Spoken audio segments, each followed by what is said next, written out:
Morning students. Today we'll start with this properties of chlorine. First let us discuss the physical properties of chlorine. When we are saying about physical properties, it is a greenish yellow gas, pungent irritating odor. At the same time, when we are inhaling in small amounts, it is causing headache. When it is inhaling in the larger quantities, even it is fatal. Okay. Chemical properties. Chemical properties, what happens when chlorine is treated with metals and non-metals. For metals, best well-known example is sodium. That's why I wrote sodium here. Sodium, copper, magnesium, aluminium, whatever we are using, it is giving respective chlorides. So sodium with chlorine gives sodium chloride. Same manner phosphorus. Phosphorus, it is an example for non-metal. Phosphorus with chlorine gives phosphorus trichloride. This you already studied in P block elements 1. Even sulfur with chlorine gives sulfuryl chloride. So likewise with metals and non-metals, it is giving respective chlorides. Next, affinity for hydrogen. Actually it is having high affinity for hydrogen. When it is treated with turpentine, see this molecular formula of turpentine alone, it may come as one word, underline that, C10H16.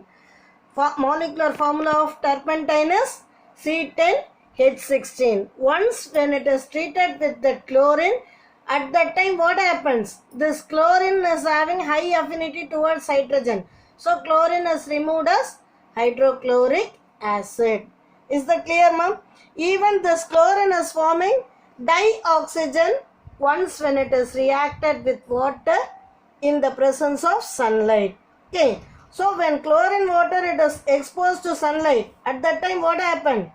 It loses its color. Even smell also it will lose. Once when it is exposed to sunlight, the chlorine action it is getting reduced because its smell as well as color it is losing. Now let us see the oxidizing property of chlorine. See below that what happens when chlorine is treated with ammonia is given.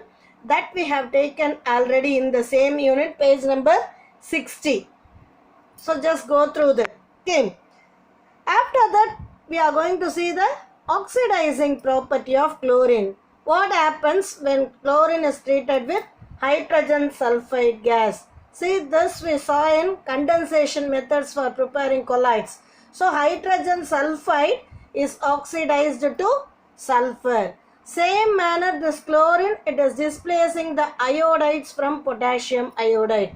Chlorine is capable to oxidize both iodides as well as bromides, but it doesn't oxidize fluorides. Why? Because fluorides are more reactive than chlorides. That is why it is not possible to displace fluorides. Is it clear, ma'am? Now we are going to see what happens when chlorine is treated with dilute alkali and concentrated alkali. First we will discuss about this dilute alkali. Dilute alkali we said, that's why chlorine with water gives hydrochloric acid and hypochlorous acid. Okay. Again this hydrochloric acid separately it is treated with sodium hydroxide, so that neutralization reaction, sodium chloride plus water. Same manner hypochlorous acid with sodium hydroxide, it is giving sodium hypochlorite and water. See with dilute alkali this chlorine is forming hypochlorites. Clear? Chlorides and hypochlorite it is formed.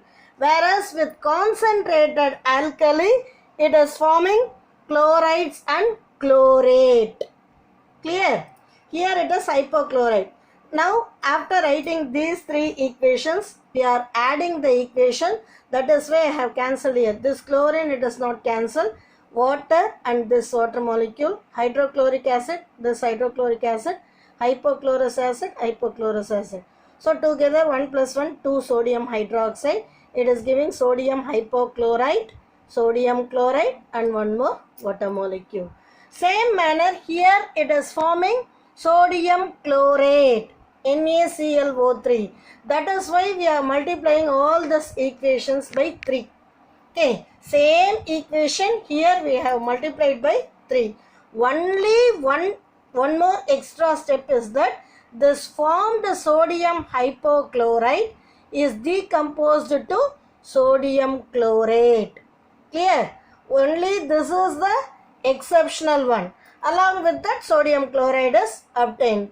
Like what we have done here for dilute alkali. Same manner here also, add the equation. We are getting 3 chlorine plus 6 NaOH gives sodium chlorate, then 2 sodium chloride along with the 3 moles of water. Clear? Now let us see the oxidizing and bleaching action. Whenever we are saying about chlorine it is used as a bleaching agent. So first what we are doing, we are treating chlorine with water. At that time it is giving hydrochloric acid and hypochlorous acid. From that hypochlorous acid, nascent oxygen is evolved. This nascent oxygen only, it is acting as a bleaching agent. See, same manner we have studied in sulfur dioxide also. But in sulfur dioxide, that bleaching action is temporary, whereas here it is permanent. In sulfur dioxide, coloring matter along with that nascent hydrogen will be added. Here we are adding nascent oxygen. Is it clear? So, bleaching property we saw. Oxidizing property. Oxidation. Here it is oxidizing the ferrous sulfate to ferric sulfate. That's why we wrote here ferrous sulfate, acidified ferrous sulfate. Along with that, we are treating this hypochlorous acid. Okay, this water and water, hypochlorous acid alone, it is getting cancelled. So, ferrous sulfate is oxidized to ferric sulfate. Same manner below this equation itself, they gave one more equation, sodium sulfite to sodium sulfate. That also practice it, ma. With calcium hydroxide. What happens when calcium hydroxide is treated with chlorine? When we are passing this chlorine to calcium hydroxide, at that time it forms bleaching powder. Formula for bleaching powder is CaOCl2, calcium oxychloride.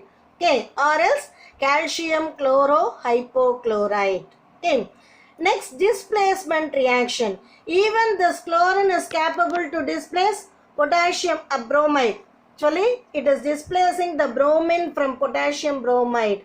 Same manner, even it can displace iodide also. This we discuss now only. Okay. Next, formation of addition compounds. Addition compounds, when carbon monoxide is treated with chlorine, it is giving carbonyl chloride, that is phosgene. Okay. Phosgene, it is not given in your textbook, but write it. Okay. That is important only.